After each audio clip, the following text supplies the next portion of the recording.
చేస్తూ తెలంగాణ రాష్ట్రం ఏర్పడేటప్పటికి మన రాష్ట్రంలో 42 డివిజన్లు రెవెన్యూ డివిజన్లు ఏర్పడినప్పుడు గత ప్రభుత్వం 76 పెంచింది. కానీ రెవెన్యూ డివిజన్ల ఏర్పాటు శాస్త్రీయబద్ధంగా జరగలేదు అధ్యక్ష. రెవెన్యూ డివిజన్ ఏర్పడాలంటే జనాభా విస్తీర్ణం పరిపాలన సౌలభ్యం కోసం రెవెన్యూ డివిజన్ ఏర్పడాలి అధ్యక్ష. కానీ ఎన్నికలను దృష్టిలో పెట్టుకొని కొత్త డివిజన్లు కొత్త మండలాలు రైతులకు ఇబ్బందిగా చేసినటువంటి దృష్టిలో ఉన్న అధ్యక్ష.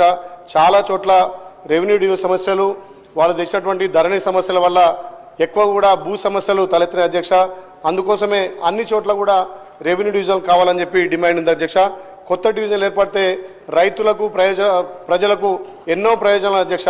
ఇప్పుడున్నటువంటి ప్రస్తుత రెవెన్యూ డివిజన్లు ప్రజలు కానీ రైతులు కానీ ఆర్డీఎఫీస్లకు పోవాలంటే 50 నుంచి సుమారు 70 కిలోమీటర్లు పోవాల్సి వస్తుంది అధ్యక్ష. మా యాదాద్రి భువనగిరి జిల్లాలో 17 మండలాలు ఉన్నాయి అధ్యక్ష. 17 మండలాలకు గాను 2 రెవెన్యూ డివిజన్లు ఉన్నాయి. మా ఆలేరు గత 20 సంవత్సరాలుగా రెవెన్యూ డివిజన్ కావాలని ఎన్నో పోరాటాలు ఎన్నో ఉద్యమాలు చేసినా అక్కడ రెవెన్యూ డివిజన్కు ఆలేరు అనుకూలంగా ఉన్నా దాని గత ప్రభుత్వం పట్టించుకోలేదు అధ్యక్ష. ఇప్పుడైనా మన ప్రజాపాలన గౌరవ ముఖ్యమంత్రి చొరవతోటి మా రెవెన్యూ శాఖ మంత్రులు మా పెద్దన్న పొంగులేటి శ్రీధరన్ గారి ఆధ్వర్యంలో ఆలేరును రెవెన్యూ డివిజన్ చేయాలి అధ్యక్ష. ఆలేరును రెవెన్యూ డివిజన్ చేస్తే 8 మండలాలు అక్కడ పరిపాలన సౌలభ్యం కానీ అక్కడ ఉన్నటువంటి భూ సమస్యలు కానీ పరిష్కారం అవుతాయి.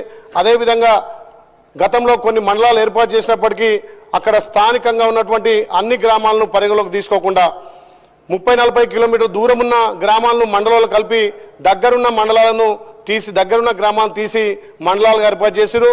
ఉదాహరణకు మోటకొండ మండలంలో పక్కనే ఉన్న 4-5 కిలోమీటర్ల గ్రామాలు కలపకుండా 30 కిలోమీటర్ల దూరం కలపడంతో ఆ మండలానికి రావాల్సిన ఇబ్బంది ఉంది అధ్యక్ష.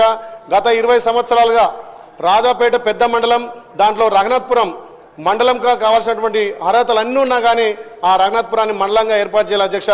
ఇప్పుడున్న మన ప్రజాప్రభుత్వంలో గౌరవ ముఖ్యమంత్రి సహకారం ఇక్కడ రెవెన్యూ మంత్రి సహకారంతో రాజపేటలోని రఘునాథపురాన్ని మండలం చేస్తే అక్కడ పరిపాలన సౌలభ్యం కూడా జరుగుతుంది అధ్యక్ష.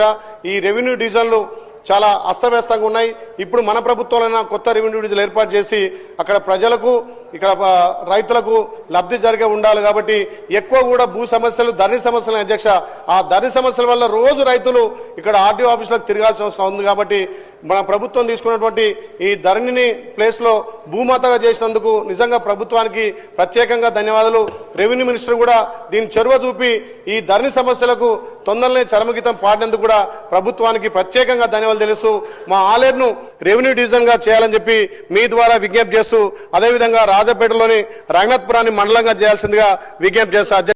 రెవెన్యూ మినిస్టర్ అధ్యక్ష, తమరి ద్వారా సహచర ఎమ్మెల్యే గారు ఐలే గారికి ఏదైతే ఇందాక తమకు వివరించిన దాంట్లో ప్రభుత్వానికి అందిన ప్రతిపాదనలో పరిశీలనలో ఉన్న ఒక్కటి ఆలేరుకు సంబంధించింది అధ్యక్ష. తప్పకుండా వీలైనంత తొందరలో దాన్ని రాష్ట్ర ప్రభుత్వం పాజిటివ్గా నిర్ణయం తీసుకుంటుంది అధ్యక్ష. అదే రకంగా ఐలే గారు ఒక మండలం గురించి కూడా ఐలన్ అడిగారు. దాన్ని కూడా కలెక్టర్ గారి దగ్గర నుంచి ఫీజిబిలిటీ రిపోర్ట్ తెప్పిస్తాం.